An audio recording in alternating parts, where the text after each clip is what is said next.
Hey, what's up? This is Silas, and this is I See Good Things. This is a series where I just talk about things that I've seen that I thought were pretty good and want to share some of my thoughts on it and suggest you guys check it out too. And this one's going to be about Thor Ragnarok. First of all, just starting off, you go see this movie. If you even like comic books a little bit, really love the mix of sci fi and comic book and fantasy and magic into it. Magnificent film. I think it was one of my favorite. I'm thinking it's top three Marvel films. I can't even right now think about really the other Marvel films that I liked better than this when it comes to comic book films. And the thing with Thor is this might be part of why I like it this much because I've never really liked the Thor comic books. Even when I read comic books a lot more, never really got into the Thor mythology, into his worlds and whatnot. I always find them kind of strange. There was some where he'd fight with Silver Surfer because Asgard is somewhere in space, somewhere off. But yeah, fantastic film. I think you guys definitely should check it out. And this discussion is going to have different spoilers and things like that. I'm not going to go in and I think I'm just going to discuss some general things. I took down some notes. I'm just going to be talking about them and interspersing it with different thoughts and whatnot through it. So let's get right into it. First of all, just the story itself. Thor is the god of thunder, and this is based with like the Norse mythology. So this is Odin, Hela, Thor, Loki, it's if you know stuff about Norse history, I think it'd be a lot more entertaining. No, okay, maybe not a lot more entertaining, but there's an extra level of entertainment there for you going into the lore for that. I don't know that much about it, but Norse mythology is something that has been used in a lot of different places in the West, which makes sense because it's a predominantly European country in the United States of America, and in Europe, a lot of the people came from the Scandinavian areas, and they brought that mythology over. And there's also a little crossover with like some of the archetypes of these gods. I mean, the idea of gods is not something that's completely unique to human beings. So the similarities between the gods of Asgard and similarities between the gods of the Romans, similarities between the gods of the Greeks, and the Greeks and Romans, as most of you might know, they kind of came and meshed together. So these general archetypes are still there. They normally had gods for different elements and different times of days, like the god of harvest, they'd have the god of death, they'd have the god of thunder, they'd have the god of XYZ. So they used to kind of anthropomorphize natural elements. And I think this is, in my opinion, how religions came. It began with animism, just religions of things like trees, rocks, things like that, irregular things, and it went to a larger kind of place. And this is that larger place where they went into let's anthropomorphize actual elements that we see, so sociological elements like war, things like that, or huge natural elements like the ocean, the seas, the waters, the weather, etc., death, things like that. Okay, so now, if you are Scandinavian, if this is your history, do you feel that this is cultural appropriation of Norse history, of Norse mythology? Because they're going in there and then they're, of course, also putting in different characters, different races, tying these things, marketing this thing, monetizing people's culture and history, yet you don't find people saying, oh, you're unfairly doing this. This is our history. You can't do this. I'm pretty sure people on the crew, people writing this and people working on this, were not all Scandinavian. But I think this is the cool thing. You share things with people, you learn from people, you can bring people into the fold. People can understand what you're doing and you can understand more about them. And okay, Idris Elba, guy is excellent. He's an excellent actor. The guy is putting in work. Like even when I was just going to the movie theater and checked, there's like another movie of him coming out with, who was it, Rachel McAdams or someone. Then he was just in the Gunslinger series. I think he's now like the Samuel L. Jackson of Hollywood. He's putting in work. He's in shows. He's making movies. He's doing voiceovers. He's an excellent guy. I really like his character. He plays Heimdall in this. And I remember that is one thing.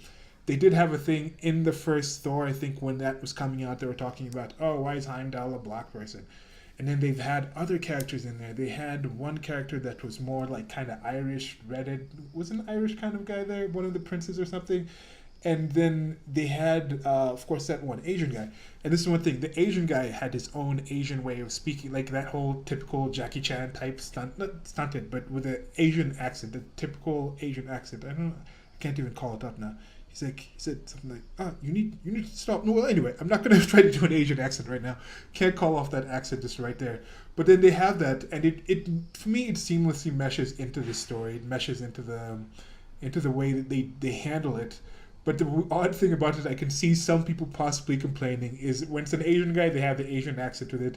But the two African-looking characters, Idris Elba's character and I'm forgetting her name. The character who played the Valkyrie, who she did a great job. She's beautiful. I have a video on neoteny, which is a whole thing where when somebody's eyes are far apart and they have big lips and the big eyes, there's this thing called neoteny where you have the features of childhood onto adulthood, and it's something that people find very attractive. And she had very neotenous features. She did a good job. But anyway, Idris Elba and her both had a more, I'd say, British European accent, and I think Idris Elba is English, is an Englishman, but so they had these accents. So how come they don't go and put African accents? I can imagine them saying, "Oh, you should have these actors also come in there."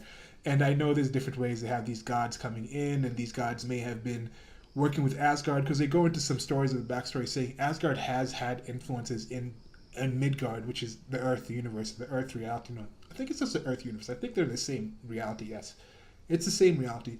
It's just somewhere out in space. There's no dimensional things going on here. But they said, so there's a possibility to say like a Heimdall could have had more influence somewhere in Africa. That's why he's African. So it doesn't, to me, it makes sense why they're doing this, why they have different kind of races. But that's just one thing I thought people might complain. Another thing, really cool with the world building, just the characters, the music, the action, just even opening up with that one dragon that had those jets, the fire dragon, fire lizard type thing, had the jet fire, was flying after Thor. They had that jet fire coming out.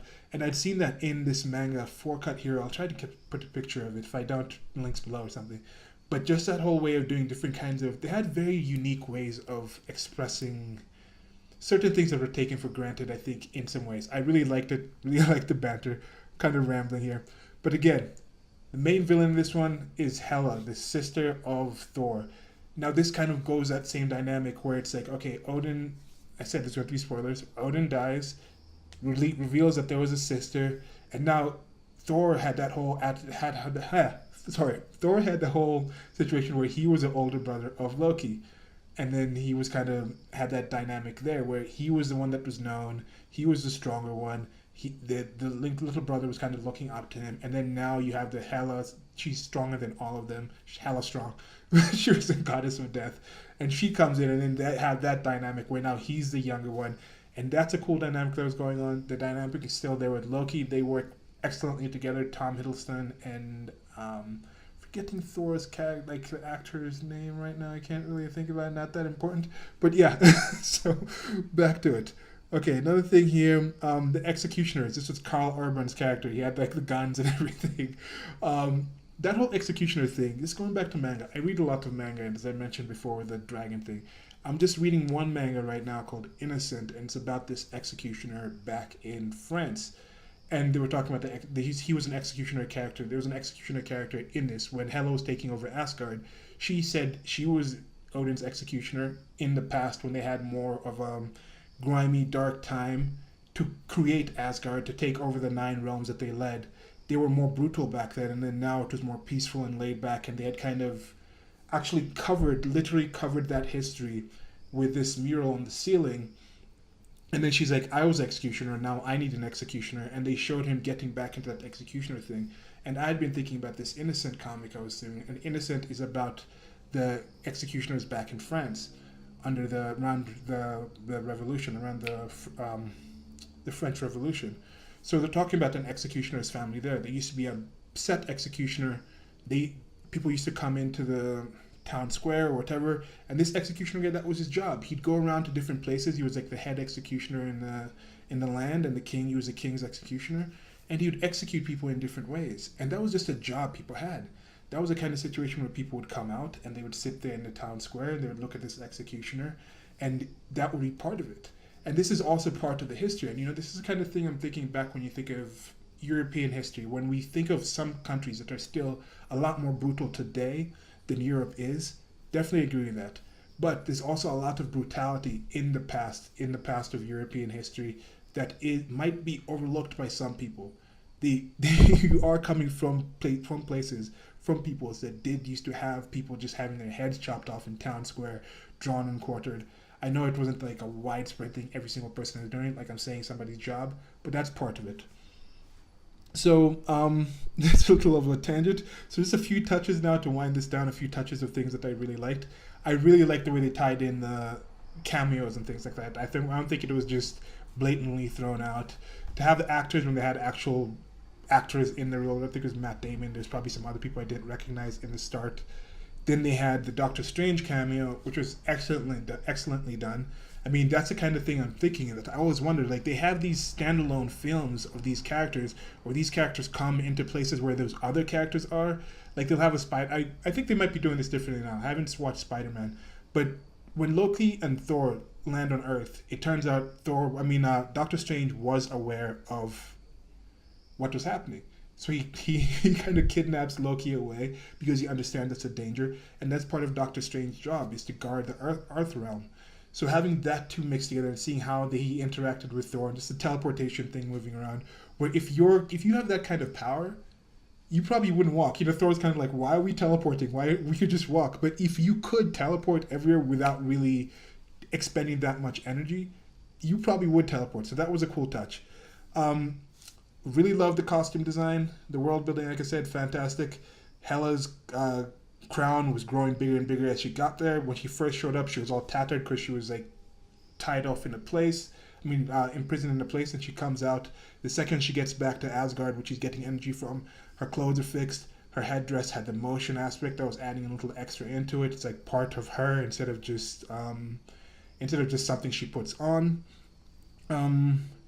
The nice exposition. There was also a lot of exposition in it that went on very seamlessly. It's not like, oh, let me just explain this, but when Thor had lost his hammer, when he's back in the gladiator place, and he's explaining the story of how he used to have the hammer, how he used to spin the hammer and throw it. I used to always think that was pretty cool about Thor. Like, he can't actually fly by himself, but he threw the hammer and it pulled him. But then the trajectory and things like that, how he moves back up and forth in the air, that's kind of a different thing.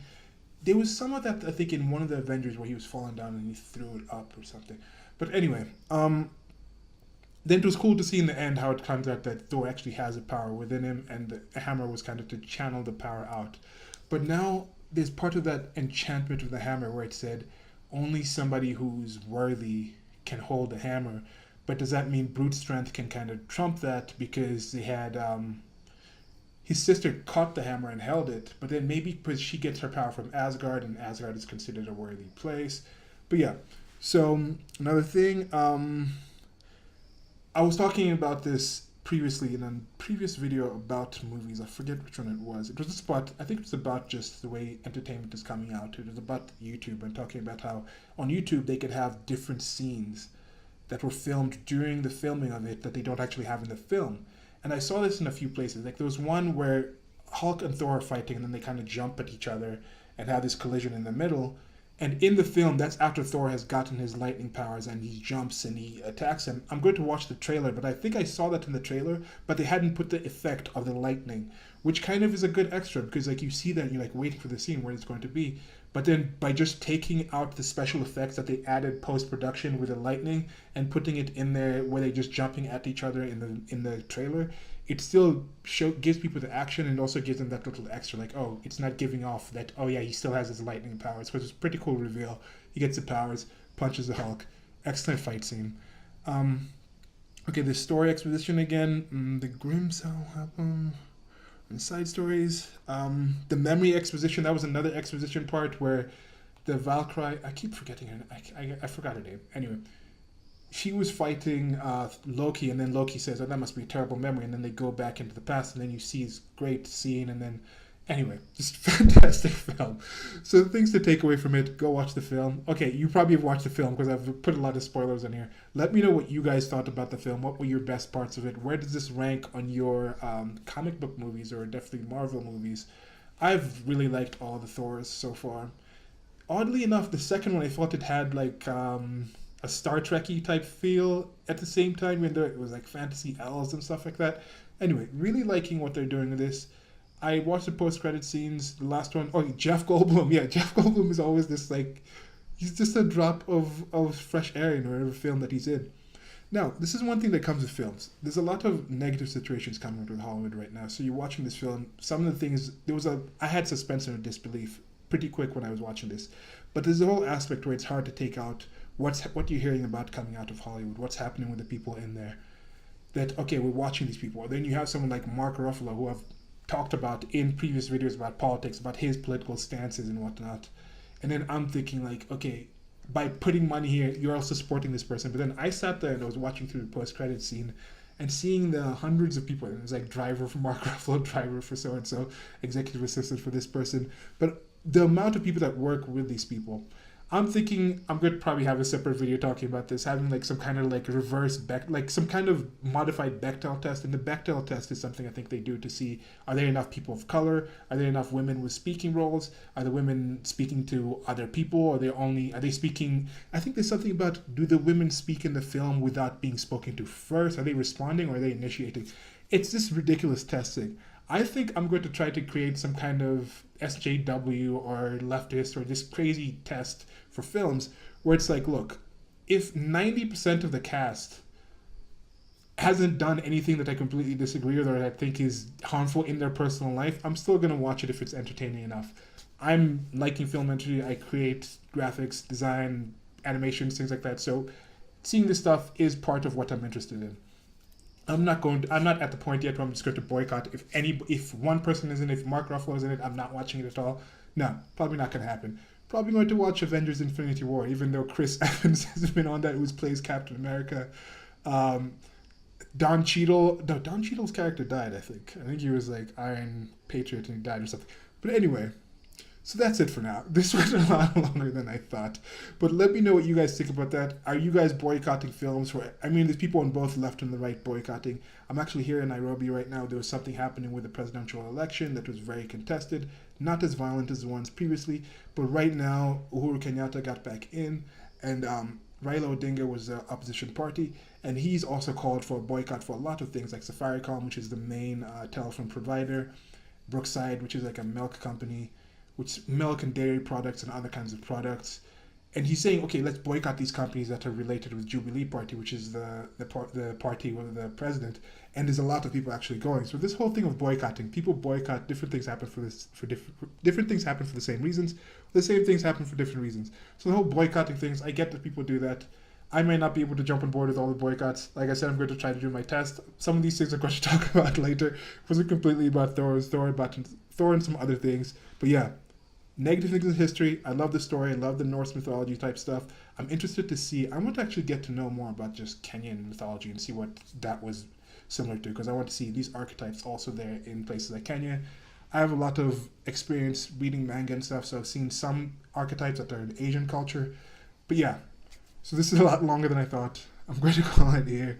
Let me know what you guys thought about Thor Ragnarok. Thank you for listening to this long video. It's probably going to be an illustration going on with this. If there isn't, here's the sketch for the Thor door that I'm going to do. Now I'm going to go watch the reviews of people talking about Thor, because a few came out and I hadn't seen those yet and I wanted to see them, but I wanted to see them after seeing the film. So yeah, that's it for now. Silas, and talk to you later. Like, share, and subscribe. Goodbye. Oh yeah, by the way, sorry. So the designs, I started a merchandise store. There's going to be links below to that as well. And you can get designs like the stuff that's going on in this video and a lot more other stuff, other designs. And yeah, that's it. Goodbye.